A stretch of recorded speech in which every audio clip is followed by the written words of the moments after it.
I did want to talk about this news, a huge expose that was just released that Variety did on Marvel, on MCU. But honestly, I think it's indicative of just the state of Hollywood as a whole, and especially when it comes in terms of all of our favorite IPs. So this also involves like more than just MCU. It involves Star Wars, and I think in a way also involves Dune, you could say, especially in regards to the production issues with the Dune spinoff, to a much smaller degree, obviously, because there's not as much Dune stuff, but in other IPs as well.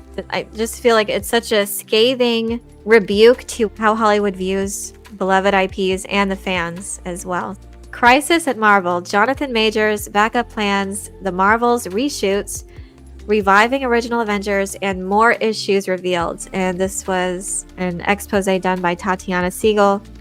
We've been saying it for a long time. Honestly, I was saying it for years, even before Endgame. So I don't know if anyone even remembers Ant-Man and the Wasp. So Ant-Man and the Wasp came after Infinity War, and then Captain Marvel, and then Endgame. But Ant-Man and the Wasp was not a good movie, and neither was Captain Marvel. But they were in there, and people watched them because of Infinity War, and because it was leading up, somehow connected to Endgame in some small ways. But both of those movies were not good. And they introduced characters that ended up not having anything to do with anything ever again. So I think Ant-Man and the Wasp introduced that ghost character and was never heard of ever since. And this is interesting to me too, because this is the formula that Star Wars is following.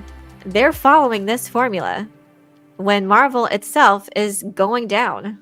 They're doing the exact same thing. It's just amazing how this studio has fallen. And there's been books written about it now, and Hollywood has just continued to dismiss fans' reactions. Because we said at the time, Ant-Man and the Wasp wasn't good. And it just felt like you just inserted this in there just as an extra cash grab because it's inserted into between Infinity War and Endgame. And of course, it was going to make money because Infinity War ended up on a pretty huge cliffhanger there. So of course people were going to see the subsequent films to see, however slight it was, what connection that would lead into Endgame. But people were saying it at the time that it was bad. Captain Marvel was bad.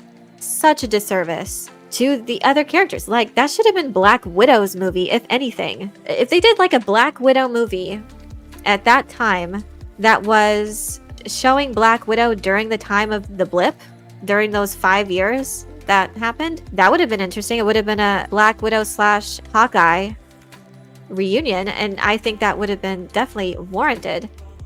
And especially in regards to what ends up happening to these characters of Hawkeye and Black Widow, especially Black Widow. And that's another thing that I'm saying. They want to tout, oh, look what we're doing for female characters. We established Captain Marvel. Well, you had this character in Black Widow who was loved and who was multifaceted, was relatable, even with her amazing abilities. She was an interesting character, and it was very interesting to see her progression.